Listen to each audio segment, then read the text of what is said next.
சுட்டெரிக்கும் வெயிலில் இருந்து தப்பிப்பதற்காக தர்பூசணியிடம் மக்கள் தஞ்சமடைந்து வருகின்றனர். வெயில் காலத்தில் தர்பூசணி பழம் மக்களுக்கு எவ்வளவு பயன்களை தருகிறது என்பது பற்றி இந்த செய்தி தொகுப்பில் விரிவாக பார்க்கலாம்.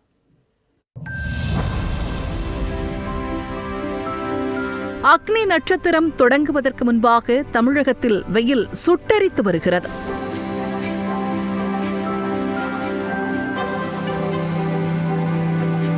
சுட்டெரிக்கும் வெப்பத்திலிருந்து தற்காத்துக் கொள்வதற்காக குளிர்ச்சியான பானங்கள், பழச்சாறுகள் மற்றும் நீர்ச்சத்து நிறைந்த இயற்கை உணவுகளை பொதுமக்கள் நாடி வருகின்றனர்.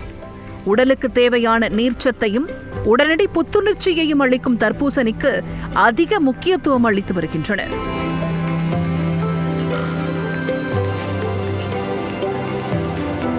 சுமார் 90% அதிகமான நீர்ச்சத்தை கொண்ட தர்பூசணி உடலில் இழக்கும் தண்ணீர் அளவை சமநிலைப்படுத்த உதவுகிறது. கடும் வெயிலில் வெளியே சென்று வீடு திரும்பும் மக்கள் தர்பூசணியை உட்கொள்வதன் மூலம் உடல் வெப்பத்தை குறைத்து உடனடி குளிர்ச்சியை பெற முடிகிறது. இதில் உள்ள vitamin A, vitamin C, potassium மற்றும் ஆன்டி ஆக்சிடென்ட்கள் உடலின் நோய் எதிர்ப்பு சக்தியை மேம்படுத்துகிறது. உடல் எடையை குறைக்கவும் தர்பூசணியில் உள்ள லைகோபின் என்பது நமது இதயத்தின் ஆரோக்கியத்தையும் கண் பார்வையை மேம்படுத்தவும் உதவுகிறது. இப்படிப்பட்ட தர்பூசணி பழத்தின் விற்பனை பழக்கடைகள், சாலையோர கடைகளில் படு வேகமாக நடைபெற்று வருகிறது. கடந்த ஆண்டை விட இந்த ஆண்டு தர்பூசணி விலை கிலோவிற்கு 20 ரூபாய் உயர்ந்தாலும் பொதுமக்கள் ஆர்வமுடன் வாங்கிச் செல்வதாக வியாபாரிகள் தெரிவித்தனர்.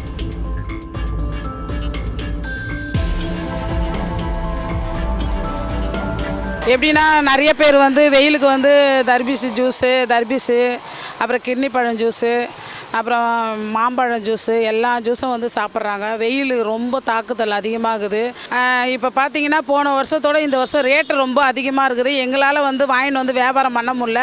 ரேட்டு அதிகமாக இருக்கிறதுனால ஜனங்க அப்போ கூட இந்த வெயில் ரொம்ப தாக்குதல் அதிகமாக இருக்கிறதுனால வாங்கி சாப்பிட்றாங்க. இந்த வெயிலுக்கு என்ன பண்ணுறது, சீசன் போது தான் இந்த தர்பூசே வருது. நிறைய பேர் சாப்பிட்றாங்க. என்ன ஒன்று வெயில் ரொம்ப இருக்குது. இன்னும் அடுத்த மாதம்னா எப்படின்னு தெரியல. இப்போயே வெயில் எங்களால் எங்களாலே வியாபாரம் பண்ண முடியல. அப்போ வரவங்க எப்படி ஜூஸ் குடிச்சின்னு தர்பூசணி சாப்பிட்டுன்னு எப்படி அவங்களாலே முடியாதுல்ல வெயிலில். தர்பூசணி பழம் உடல் சூட்டை தணிப்பதோடு ஜீரணத்தை சீராக்கவும், சிறுநீரக செயல்பாட்டை மேம்படுத்தவும், தோல் ஆரோக்கியத்தை பாதுகாக்கவும் உதவுவதாக மருத்துவர்கள் தெரிவிக்கின்றனர். நீண்ட நேரம் வெளியில் வைக்கப்படும் தர்பூசணிகளை வாங்குவதில் கவனம் தேவை என்று எச்சரித்தவர்கள் சுத்தமான இடங்களில் விற்பனை செய்யப்படும் புதிய தர்பூசணிகளை தேர்வு செய்து உட்கொள்வதே பாதுகாப்பானது என்றும் அறிவுறுத்துகின்றனர். இயற்கை கொடுக்குற ஒரு ஃப்ரூட் தர்பூஸ், இது ரொம்ப நல்லது. இதில் நிறைய தண்ணி சத்து இருக்குது. இது 100 கிராம் கூட 40 கேலரி தான். ஸோ வெயிட் குறைக்கிறவங்க இல்லை இந்த மாதிரி இருக்கிறவங்க சாப்பிட்லாம். எல்லா வயசு இருக்கிறவங்களும் சாப்பிட்லாம். ஒரு சின்ன குழந்தை 2 வயசுலேருந்து பெரியவங்க வரலும் சாப்பிட்லாம். இதில் என்ன பெனிஃபிட் அப்படின்னு பார்த்திங்கன்னா, சம்மரில் சில பேர் தண்ணி குடிக்க மாட்டாங்க. ஸோ இந்த பழத்தை சாப்பிட்டாலே அவங்களுக்கு அந்த தாகம் அடங்கிடும். அண்ட் இந்த பழத்தில் நிறைய தண்ணி சத்து இருக்குது. டயபெட்டிஸ் இருக்கிறவங்க கூட சிறிய அளவு இது சாப்பிட்லாம். நிறைய சாப்பிட முடியாது, ஏன்னா அதில் கிளைசமிக் இண்டெக்ஸ் கொஞ்சம் ஹையாக இருக்குது. பட் ஒரு கப் அளவு தாராளமாக சாப்பிடலாம்.